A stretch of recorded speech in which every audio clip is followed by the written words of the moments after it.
ناظرین، اللہ تعالیٰ نے محمد صلی اللہ علیہ وآلہ وسلم اور آل محمد صلی اللہ علیہ وآلہ وسلم کو تمام انسانیت کے لیے رحمت بنا کر بھیجا۔ یہ پاک ہستیاں مرد و زن، ضعیف و جواں، عرب و عجم اور آزاد و غلام سب کے لیے رحمت اور مودت کا مرکز ہیں۔ افریقہ کی سرزمین عرب میں غلاموں کے حوالے سے شہرت رکھتی تھی۔ جناب بلال حبشی کا مقام و مرتبہ اور اہل بیت علیہم السلام سے آپ کی محبت تو سب جانتے ہیں۔ حضرت بلال رضی اللہ تعالیٰ عنہ کا تعلق بھی افریقہ کی سرزمین سے تھا۔ اسی بر اعظم سے تعلق رکھنے والی اہل بیت کی ایک اور محب بھی تاریخ میں درخشاں مقام رکھتی ہیں۔ جناب فضا کا تعلق مصر کے جنوب میں واقع نوبیا کی سرزمین سے تھا۔ اسی نسبت سے آپ کو فضائے نوبیا بھی کہا جاتا ہے۔ فضا رسول کریم صلی اللہ علیہ وآلہ وسلم کی کنیز تھیں۔ رسول اللہ صلی اللہ علیہ وآلہ وسلم نے آپ کو اپنی شہزادی سیدہ کائنات فاطمۃ الزہرا سلام اللہ علیہا کو ہدیہ فرمایا۔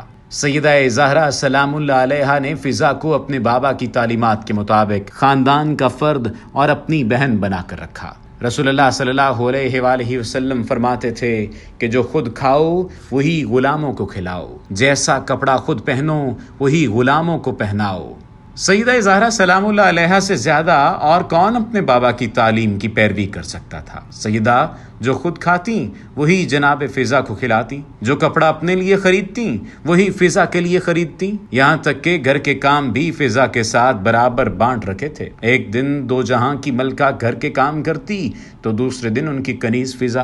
سیدہ عالم کی اسی محبت اور حسن سلوک نے فضا کو اس خانوادے کا عاشق اور وفادار بنا دیا۔ آپ پنجتن پاک صلی اللہ علیہ وآلہ وسلم سے ایسی محبت فرماتی تھیں کہ کوئی اپنے سگے خونی رشتوں سے بھی اس محبت کا عشر عشیر تک نہیں رکھ سکتا۔ جب حسنین کریمین کے مبارک اجسام کو بخار آیا تو رسول اللہ صلی اللہ علیہ وآلہ وسلم، مولا علی علیہ السلام اور سیدہ زہرا سلام اللہ علیہا نے شہزادوں کی صحت یابی کے لیے نظر کے روزے رکھے۔ جناب فضا نے بھی اس موقع پر ان پاک ہستیوں کے ساتھ اپنے شہزادوں کی صحت کے لیے روزے رکھے۔ مسلسل 3 روز تک افطار کے وقت سوالی دروازہ کھٹکھٹاتا اور یہ پاک گھرانہ اپنے افطار کا کھانا اللہ کی راہ میں صدقہ کر دیتا۔ اسی موقع پر سورہ حل عطا کی آیات نازل ہوئیں جس میں اللہ کی طرف سے ان 4 کریم روزہ داروں کی توصیف کی گئی۔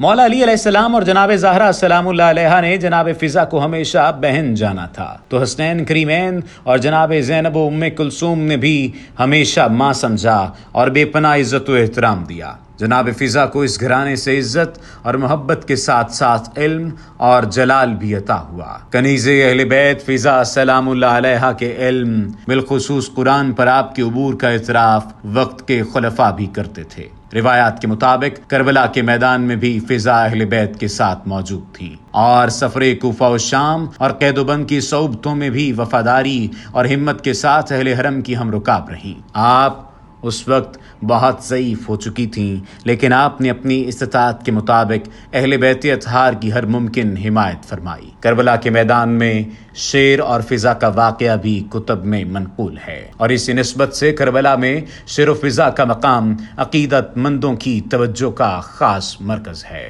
ادریس بن عبداللہ اودی کہتے ہیں کہ جب امام حسین علیہ السلام شہید ہو گئے اور عمر سعد کے لشکر نے لاشیں کو پامال کرنا چاہا تو فضا نے جناب زینب سلام اللہ علیہا سے کہا، بی بی ایک روز میں سمندر میں محو سفر تھی کہ میری کشتی ٹوٹ گئی اور میں ایک جزیرے پر پہنچ گئی۔ وہاں پر ایک شیر میرے سامنے آ گیا۔ میں نے اس سے کہا کہ اے ابا الحارث، میں رسول خدا صلی اللہ علیہ وآلہ وسلم کی کنیز ہوں۔ جب اس نے یہ سنا تو غراتے ہوئے آگے بڑھ گیا اور راستے کی طرف میری رہنمائی کی۔ اس وقت وہ شیر ایک جگہ پر بیٹھا ہوا تھا۔ آپ مجھے اجازت دیں کہ میں اس کے پاس جا کر اسے بتاؤں کہ کل یہ لوگ فرزند رسول کے ساتھ کیا کرنے والے ہیں۔ فضا اس شیر کے پاس گئی اور کہا، اے ابا الحارث۔ شیر نے اپنا سر اٹھایا۔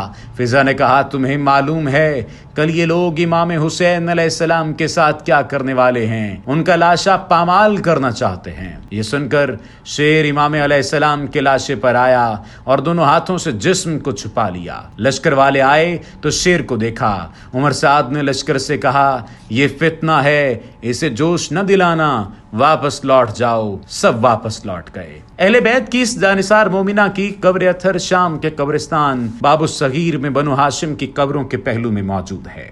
زائرین شام جناب زینب سلام اللہ علیہا اور جناب سکینہ سلام اللہ علیہا کے روزوں پر حاضری دینے کے بعد جناب فضا کی مبارک قبر پر ہدیہ عقیدت پیش کرتے ہیں۔